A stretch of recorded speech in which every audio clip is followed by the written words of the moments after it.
Welcome to Tech Coders. In this video, we will cover what is truth table and what are Boolean functions. So, let's get started. So, what is truth table? A table which represents all possible values of Boolean variables. अच्छा, Boolean variables क्या होते हैं हमारे पास? Boolean variables ऐसे variables होते हैं जिनके सिर्फ दो ही values होती हैं, 0, 1 यानी कि false या true. तो एक ऐसी टेबल जिसमें सारी पॉसिबल वैल्यूज होती हैं बूलियन वेरिएबल्स की with all possible results of given combination of values, और उन वेरिएबल्स की कॉम्बिनेशन से जो जो हमारे पास पॉसिबल रिजल्ट्स बन सकते हैं वो सारे भी उसमें लिस्टेड होते हैं. मतलब ट्रूथ टेबल में एक तो बूलियन वेरिएबल्स के सारे पॉसिबल कॉम्बिनेशंस होते हैं और उन कॉम्बिनेशन से जो हमारे रिजल्ट्स बनेंगे उन रिजल्ट्स की भी हमारे पास सारी वैल्यूज उसमें होती हैं. ठीक है. एक ट्रूथ टेबल बनाते हैं, जैसे कि draw truth table of A B bar plus A bar B. तो ट्रूथ टेबल बनाने के लिए हम सबसे पहले क्या करेंगे, देखेंगे कितने नंबर ऑफ इनपुट्स हमारे पास हैं. तो दो नंबर ऑफ इनपुट वेरिएबल है हमारे पास ए एंड बी. तो मैंने ए और बी यहाँ पे लिख लिया. फिर उसके बाद मेरे को क्या चाहिए, ए और बी बार. ठीक है. तो ए बी बार में सबसे पहले मेरे को बी बार निकालनी पड़ेगी. तो मैंने यहाँ पर क्या लिख दिया, बी बार. उसके बाद बी बार के बाद ए बी बार मेरे को चाहिए था, तो मैंने ये लिख लिया. देन मेरे को क्या चाहिए था, ए बार बी. तो ए बार बी के लिए सबसे पहले ए बार चाहिए था, देन ए बार बी मैंने यहाँ पर क्या कर लिया, लिख लिया. तो ये सारे मेरे पास फील्ड्स यानी कि कॉलम बनेंगे मेरी ट्रूथ टेबल में. तो दो इनपुट्स है मेरे पास, दो इनपुट से मेरे पॉसिबल कॉम्बिनेशंस कितने बनेंगे, 2 की पावर n. n मतलब नंबर ऑफ इनपुट्स. तो 2 की पावर 2 यानी कि मेरे बनेंगे 4 possible combinations.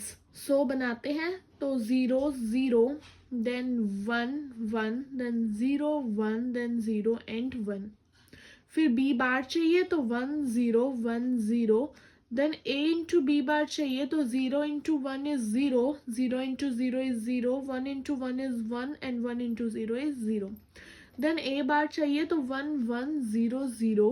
Then A bar B चाहिए तो A bar B 1 into 0 is 0, then 1 into 1 is 1, then 0 into 0 is 0, then 0 into 1 is 0. तो ये हमारी क्या बन गई, हमारा ये जो हमें इक्वेशन मिली थी उस इक्वेशन की हमारे पास ये ट्रूथ टेबल बनकर रेडी हो गई है. तो इस टाइप से हम ट्रूथ टेबल बनाते हैं. एक कॉमन मिस्टेक जो मोस्टली स्टूडेंट्स यहाँ पर करते हैं वो क्या करते हैं, चाहे इक्वेशन में हमारे पास लोअर केस यानी कि स्मॉल लेटर्स गिवन हो या कैपिटल लेटर्स गिवन हो, वो क्या करते हैं कि टेबल में ना हमेशा कई बार या स्मॉल ले लेते हैं या अपनी मर्जी से कैपिटल ले लेते हैं. तो वो मिस्टेक हमने यहाँ पर नहीं करनी. हमने क्या करना है कि अगर हमारे इक्वेशन में कैपिटल वेरिएबल्स दिए हुए हैं तो टेबल में हमने कैपिटल वेरिएबल्स ही लेने हैं. अगर इक्वेशन में हमारे स्मॉल वेरिएबल्स दिए हुए हैं जैसे कि ऐसे ए बी दिया हुआ है तो टेबल में इस टाइप के वेरिएबल्स ही लेने हैं, वरना हमारा पूरा क्वेश्चन गलत हो जाता है. सो ये मिस्टेक हमने नहीं करनी. उसके बाद हमारे पास ये एक और इक्वेशन है, इसकी हमने ट्रूथ टेबल बनानी है. तो पहले नंबर ऑफ वेरिएबल्स देखेंगे. तो 1 2 3 यानी कि एक्स वाई जेड 3 है. तो मैंने यहाँ पर 3 वेरिएबल्स की कॉलम बना लिया, X Y and Z. Then मेरे को चाहिए एक्स प्लस वाई. देन मैंने यहाँ पर एक्स प्लस वाई का कॉलम बना लिया. देन एक्स प्लस जेड, तो एक्स प्लस जेड का कॉलम बना लिया. देन चाहिए एक्स बार प्लस वाई बार, लेकिन इसको करने के लिए मेरे को सबसे पहले एक्स बार चाहिए तो एक्स बार ले लिया, वाई बार चाहिए तो वाई बार ले लिया. Then x plus Y bar चाहिए तो एक्स बार प्लस वाई बार ले लिया. फिर उसके बाद मेरे को क्या चाहिए, इन तीनों की मल्टीप्लाई चाहिए. तो इन तीनों का मैंने कॉलम बना लिया which is X plus Y, X plus Z and X bar plus Y bar का कॉलम. ठीक है. तो अब हम इसकी क्या करते हैं, टेबल बनानी स्टार्ट करते हैं. तो 3 वेरिएबल्स हमारे पास, इनके पॉसिबल कॉम्बिनेशंस हम बनाते हैं. 3 वेरिएबल्स के हमारे पास पॉसिबल कॉम्बिनेशंस 8 बनेंगे. तो मैं यहाँ पर इनके जो है पॉसिबल कॉम्बिनेशंस बना रही हूँ. That is 0 1 0 1 0 1 and 0 1. तो उसके बाद मेरे को x प्लस वाई चाहिए. तो x plus Y 0 plus 0 is 0, 0 plus 0 is again 0, then 0 plus 1 is 1, 0 plus 1 is 1, 1 plus 0 is 1, then 1 1 and 1. Then x plus z चाहिए तो 0 plus 0 is 0, 0 plus 1 is 1, 0 plus 0 is 0, 0 plus 1 is 1, 1 plus 0 is 1, then 1 1 and 1. Then x bar चाहिए तो 1 1 1 1 0 0 0 0. Then y बार चाहिए तो 1 1 0 0 1 1 0 0. Then x बार plus y बार चाहिए तो ये आएगा 1 प्लस 1 1, देन 1 देन 1 1 1 1 0 एंड 0. फिर इन तीनों की मेरे को मल्टीप्लाई करनी है, किन तीनों की, इस कॉलम की और इस कॉलम का मेरे पास एंड ऑपरेशन करना है. तो एक बार भी अगर 0 आ गया तो आउटपुट मेरा 0 आएगा. देन इसमें भी 1 0 1 में एक बार 0 आ गया तो 0, then 1 1 1 is 1, then 1 then 1 then 0 and then 0. तो ये मेरी क्या बन गई, इस इक्वेशन की ट्रुथ टेबल. तो अब हम पढ़ते हैं बूलियन फंक्शंस कि बूलियन फंक्शंस हमारे क्या होते हैं. तो a Boolean function is an expression formed with Boolean variables. कि बूलियन फंक्शन एक ऐसे फंक्शन, एक ऐसी एक्सप्रेशन होती है जो कि हमारी किससे बनी होती है, बूलियन वेरिएबल्स.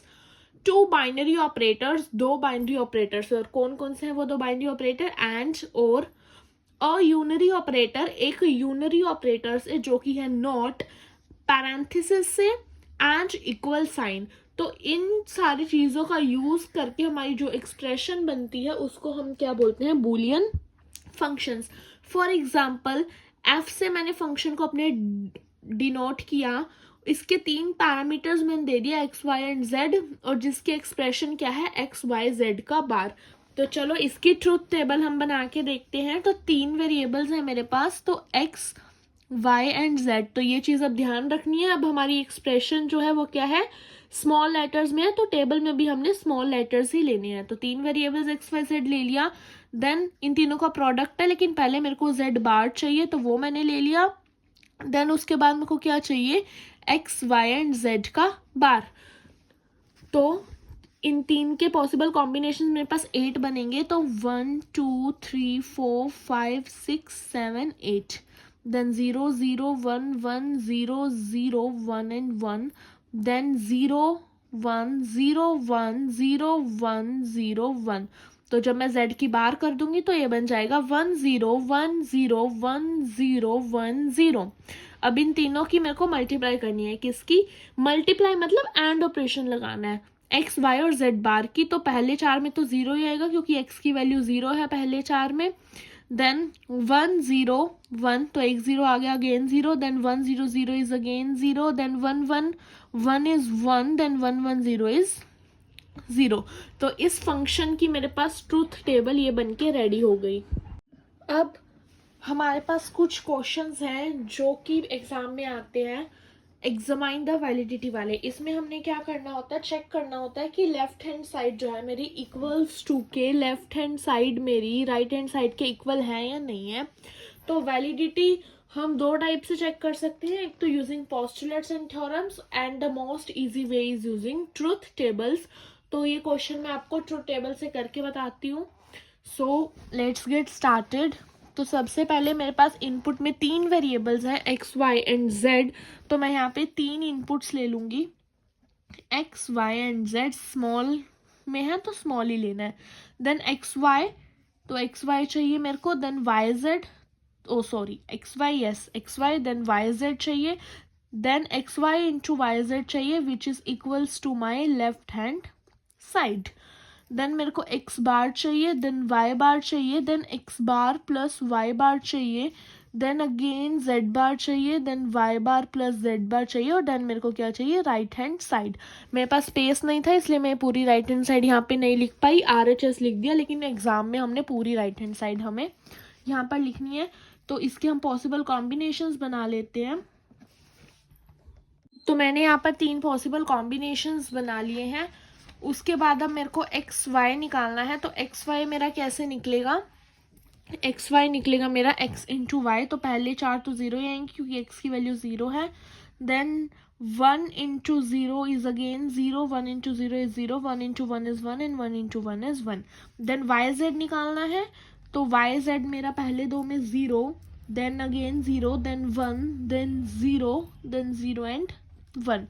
फिर इन दोनों का निकालना है, तो एक्स वाई की वैल्यू इन सब में 0 है, तो इन सब में तो मेरी यहाँ तक 0 ही आएगी। Then 1 into 0 is 0, 1 into 1 is 1।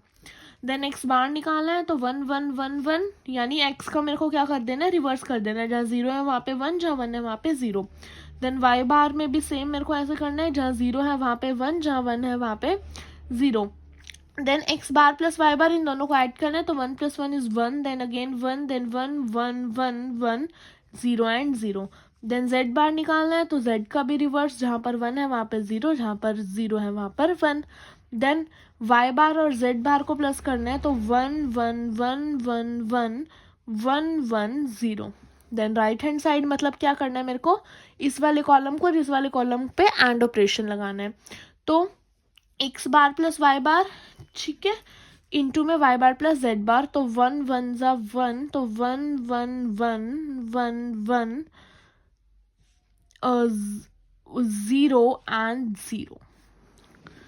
तो अब जब हमने कंपेयर किया अपनी लेफ्ट हैंड साइड को राइट हैंड साइड से, तो हमने चेक किया कि लेफ्ट हैंड साइड में राइट हैंड साइड के इक्वल नहीं है, यहाँ 0 है यहाँ 1 है, यहाँ 0 है यहाँ 1 है, यहाँ 0 है यहाँ 1 है, यहाँ 1 है यहाँ 0 है, मतलब ये इक्वल नहीं है, तो ये मेरी जो एक्सप्रेशन है वो वैलिड नहीं है। तो आंसर में हम क्या लिखेंगे कि left hand side is not equals to right hand side, so this boolean expression is invalid या फिर नॉट वैलिड। ठीक है, उसके बाद इससे रिलेटेड हम एक और क्वेश्चन करते हैं कि हमने इस क्वेश्चन में इस एक्सप्रेशन की क्या करनी है, वैलिडिटी को एग्जामाइन यानी कि चेक करना है। तो इसमें भी 3 वेरिएबल्स हैं, तो 3 कॉलम्स मैंने बना लिए, which is A B and C. Then A B चाहिए मेरे को, देन ए बार चाहिए, देन ए बार सी चाहिए, देन बी सी चाहिए, ठीक है। और देन इन तीनों को जब मैं ऐड कर दूंगी तो A B plus A bar C plus B C चाहिए, which is left hand side. Then मेरे को क्या चाहिए, ए बार ए बी चाहिए, तो ए बी तो मेरे पास है, देन ए बार सी चाहिए, वो भी मेरे पास है, तो A B plus A bar C चाहिए, which is right hand side. So इसमें भी अब पहले पॉसिबल कॉम्बिनेशंस बनाते हैं हम। तो a इंटू बी मेरे पहले 4 में तो 0 ही होगा, क्योंकि a की वैल्यू 0 है। Then 1 into 0 is 0, then again 0, then 1 1। ये ऑपरेशंस करने मैंने अच्छे से एक्सप्लेन कर रखे हैं, मेरी जो लॉजिक गेट्स की वीडियो थी, आप जाकर वो वीडियो चेक कर सकते हैं, मैं डिस्क्रिप्शन में उसका लिंक ऐड कर दूंगी। तो वो वीडियो को देखने के बाद आपको अच्छे से समझ आ जाएगा कि ये टेबल कैसे बन रही है, मतलब ऑपरेशंस कैसे हो रहे हैं, 0 इंटू 1 1 या 0 कैसे हो रहे हैं। देन ए बार करना है, तो इसका रिवर्स हो गया, बहुत इजी है, सेम वही चीज़ें हमारे पास रिपीट हो रही हैं। Then A bar into C किया, then 0, then 1, then 0 1 0 0 0 and 0। Then B into C करना है, तो 0 0 0 1 0 0 0 एंड 1। देन इन तीनों को ऐड करना है, किन तीनों को, A B A bar C and B C को ऐड, मतलब और का ऑपरेशन हमने परफॉर्म करना है। तो 0 1 0 1 0 0 1 एंड 1, ठीक है। अब राइट हैंड साइड के चेक करते हैं, तो ए बी प्लस इसको प्लस करना है, तो 0 1 0 1 0 0 1 एंड 1। तो अब मैं चेक करूं, तो मेरी जो लेफ्ट हैंड साइड थी वो मेरे राइट हैंड साइड के बिल्कुल इक्वल आ रही है, तो मैं यहाँ पर क्या लिख दूंगी कि left hand side is equals to right hand side, so this boolean expression is totally या फिर वैलिड, ठीक है। तो ये थी मेरे पास एग्जामाइन के क्वेश्चंस कि जिसमें हमने क्या करना है, उस कोई भी हमारे पास एक्सप्रेशन दी होगी उसकी वैलिडिटी जो क्या है चेक करनी है। सो इस वीडियो में इतना ही। आगे आने वाली नेक्स्ट वीडियोस में हम पढ़ेंगे most important topics, which is canonical representation of Boolean expression, जो कि most most most important topic है। सो आप चैनल को सब्सक्राइब कर लें, ताकि जब भी वो वीडियो पोस्ट हो तो आपके पास क्विकली उसकी नोटिफिकेशन आ जाए। And also do like and share the video. Thank you.